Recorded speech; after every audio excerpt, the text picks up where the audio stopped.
বেনজিরের মতো খুনি যদি জামিন পায় তাহলে আপনারা বাংলাদেশের পক্ষ থেকে বাংলাদেশের স্বরাষ্ট্রমন্ত্রী তো পদত্যাগ করা উচিত।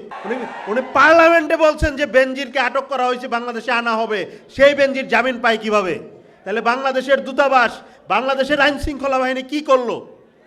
এই অ্যাকাউন্টেবিলিটি আমাদের আনতে হবে।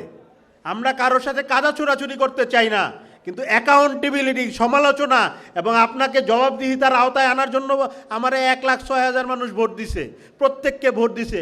ওই ভোটের তো আমার মূল্য আছে, আমার কথা বলতে হবে।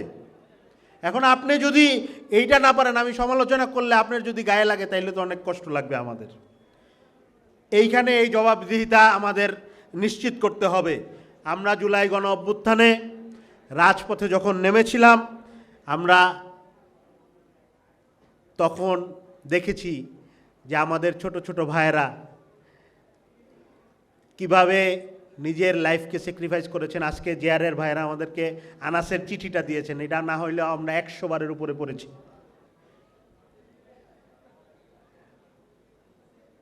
আমাদের ক্লাস 9-এর 8-এর একটা ছেলে রাস্তায় একজন গুলিবিদ্ধ আহত পইরা আছে, এটা দেখে হাসপাতালে নিয়ে গেছে, দেখা পুলিশ তাকে হসপিটাল থেকে ধইরা নিয়ে এসে গুলি করে হত্যা করা হয়েছে। এই ধরনের বাংলাদেশ আমরা পার করে আসছি। এরপরে যদি বাংলাদেশে জুলাই সনদ বাস্তবায়ন না হয়, এরপরে যদি বাংলাদেশে নাগরিকের মর্যাদা নিশ্চিতের রাজনীতিটা নিশ্চিত না হয়, এরপরে যদি বাংলাদেশে আমরা কিভাবে বাংলাদেশ সামনের দিকে চালাবো, ওই প্রক্রিয়াটা যদি জুলাই গণ অভ্যুত্থান উত্তর আমাদের যে ঐক্যমত হয়েছে ওইটার আলোকে না হইয়া পুরাতন সিস্টেমের হয়, তাইলে সুবিধা ওই পুরাতন আমলারাই নিবে, পুরাতন পুলিশই নিবে, পুরাতন রাষ্ট্রযন্ত্রই নিবে। আপনারা তাদের দোষ দিতে পারবেন, আপনারা অসহায়ত্ব প্রকাশ করতে পারবেন মাইকের সামনে যে কোনো কিছুই চেঞ্জ হয় নাই, কিন্তু চেঞ্জ না করার জন্য দায়ী তো আপনারা।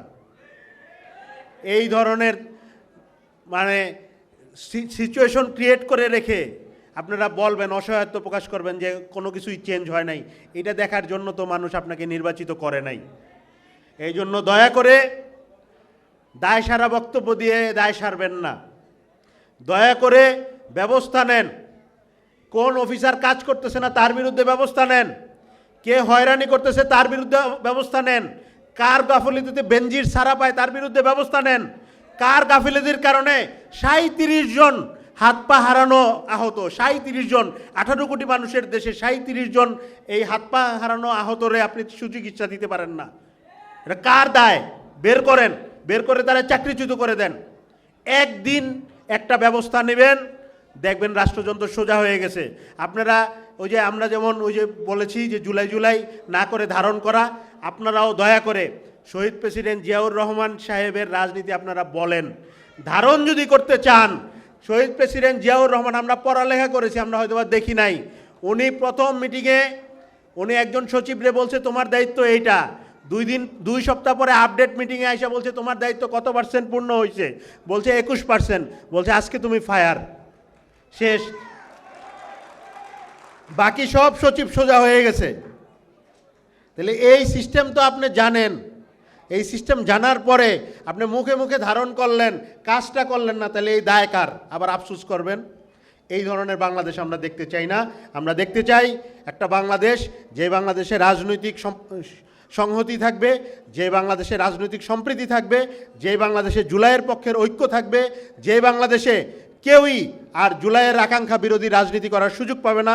এইরকম একটা বাংলাদেশ বিনির্মাণের স্বপ্ন দেখে আমরা আজকে আমার কথা শেষ করছি। আসসালামু আলাইকুম রহমতুল্লাহ।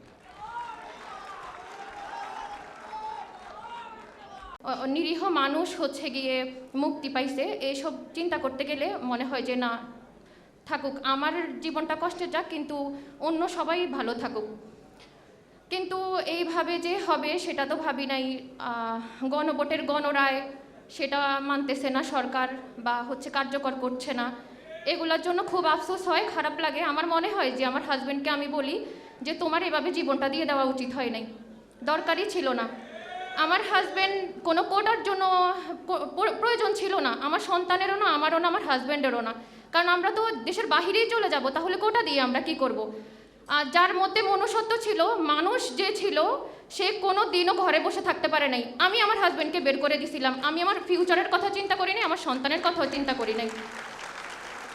তো আমার ত্যাগ আমি যদি এখানে 2 মিনিট 5 মিনিট বলে শেষ করতে পারবো না, আজীবনেও এটা শেষ করা সম্ভব না। আমরা যখন বিয়ে হয় আমরা আজীবনের একটা স্বপ্ন দেখি, 50 বছর বাঁচবো, 60 বছর বাঁচবো, একসাথে বাঁচবো। আমিও সেই স্বপ্নটা দেখেই হচ্ছে আমার হাজব্যান্ডকে বিয়ে করি, আমাদের সুন্দর একটা সংসারও হয়। তো ওই জায়গা থেকে আমার সব শেষ হয়ে গেছে। এরকম শুধু আমি না, আমার মতো আরও অনেক শহীদের ওয়াইফ আছে। আমরা হচ্ছে কি আমি শহীদের মাদেরকে অনেক সম্মান করি, শ্রদ্ধা করি, কিন্তু এর পাশাপাশিও যে শহীদের স্ত্রীরা তাদের জীবন শেষ করে ফেলছে এটা আমরা খুব কম মানুষ জানি। জুলাই রেভলিউশন এয়ারলাইন্সকে আমি এই জন্য ধন্যবাদ জানাইতে চাই যে তারা হচ্ছে এত বড় একটা ইয়ের মধ্যেও যে হচ্ছে শহীদের স্ত্রীকে ইয়ে করছে। আমি মানি সবাই, তো হচ্ছে এটা মনে রাখে না, মানে আমরা একটু আড়াল হয়ে গেছি, কিন্তু আমাদের সাথে আরও কতগুলা জীবন আছে, আমাদের সন্তানদের জীবন আছে। তারা যে কি হারাইছে এটা হচ্ছে শুধু তারাই জানে। একটা সন্তান বাবার হাত ধরে, মায়ের হাত ধরে বড় হয়। সেই জায়গা থেকে আমি আমার সন্তানটাকে নিয়ে সাফার করতেছি আজকে 2 বছর, এইভাবে বাকি জীবন করব। তো আমাদের সন্তানদের জন্য আপনারা দোয়া করবেন। 1400 শহীদের বিচারটা অন্তত যেন হয়। 18 জুলাই আমরা বিচার চাইছি, 5ই আগস্টের পর সবাই হয়েছি, কিন্তু আমি 18 জুলাই সেদিনই বলছি যে আমি আমার হাজব্যান্ডের লাশ নিব না যতক্ষণ না পর্যন্ত বলে যে আমার হাজব্যান্ডের হত্যার বিচার করবে না। সেই জায়গা থেকে আমি এখন এসে একটু চুপ হয়ে গেছি, কেন এই দেশে কোনো বিচারই হচ্ছে না। যেখানে হাদি ভাইয়ের বিচার হচ্ছে না, সেখানে আমার হাজব্যান্ডের বিচার আমি আল্লাহর কাছে ছাড়া এই দুনিয়াতে চাওয়া আমার মনে হয় যে বোকামি। তা আমি আল্লাহর কাছেও বিচার চাই, আপনাদের কাছেও বিচার চাই, অন্তত এদের বিচারটা হোক। যাদের মেরে ফেলছে এরকমভাবে, যাদের জীবনটা কত সুন্দর হইতো সামনে, এই জীবনটা বাংলাদেশের জন্য দিয়ে ফেলছে। আপনারা এখন ক্ষমতা পাবেন, সব কিছু ভুলে যাবেন। ক্ষমতা কখনোই কারো চিরস্থায়ী ছিল না, আর থাকবেও না। কিন্তু হচ্ছে আপনারা মজলুম ছিলেন, এখন আমরা মজলুম। মজলুমের বদদোয়া হচ্ছে অনেক ভয়ঙ্কর।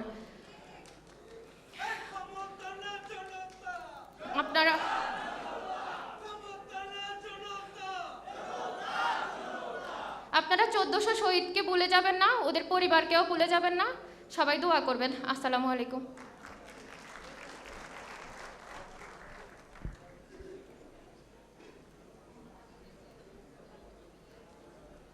হারিয়েছি, আমি আমার ভাই হারিয়েছি, আমার মা আমার সন্তান হারিয়েছে, তার সন্তান হারিয়েছে, আমার বাবা তার সন্তান হারিয়েছে।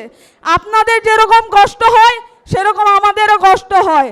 আপনাদের কাছে অনুরোধ করছি যে আপনারা একটু, আমরা এই জুলাই রেভলিউশন এয়ারলাইন্স শুধু এই কারণে প্রোগ্রামটা অ্যারেঞ্জ করে নেয় যে তাদের প্রোগ্রাম করতে হবে, আমাদের জন্য করেছে, আমাদের শহীদদের পরিবারের জন্য করেছে, আহতদের জন্য করেছে, জুলাইয়ের জন্য, জুলাইকে বাঁচিয়ে রাখার জন্য করেছে।